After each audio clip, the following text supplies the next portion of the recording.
One of the odd things about Americans, especially white Americans, when they talk about Mexicans coming to the United States and why don't they learn our language? And I sort of have to remind Americans that they're the immigrants. At least in the southwestern part of the United States, white Americans are the immigrants, not Hispanic people. Hispanic people are native, at least for the last 400 years.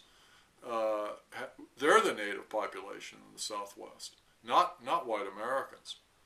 So, if anything, yeah, I mean, I think it's probably it would be helpful if Mexican American immigrants learned English, just because I think they'd get along better in the society.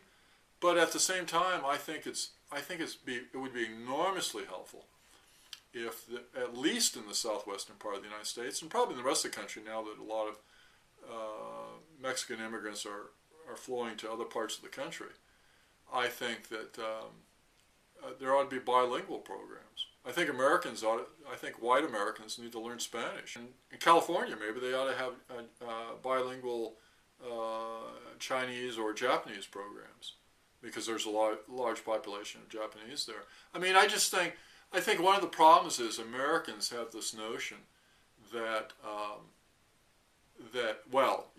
everybody ought to learn English because they're here. But the reality is this is a global world, and Americans are a little behind the eight ball on the globalization issue. Whenever you see somebody on TV from another country and they're speaking English, it's because they're bilingual. They speak their language and they speak English. But Americans seem to be very anxious about this whole notion that they should have to learn another language. So they think that everyone else ought to learn their language, but they don't feel any compunction to learn anyone else's language.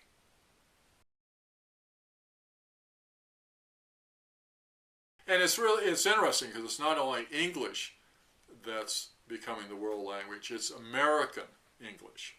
And so people aren't so much focusing on learning British English, they're focusing on learning American English. So in a way, Americans are very spoiled in that, at least in the larger cities in the world, they can go to another country and there'll be people there who speak their language. So Americans, in a way, think they don't have to learn other people's languages. One of the great things about learning other languages is there's all these nuances to other languages. That there's certain ways in which other languages express certain concepts of the world that English can't express because we just don't have words for it, or we don't have the nuance of the words. And I think that in that sense, it's really a joy to learn other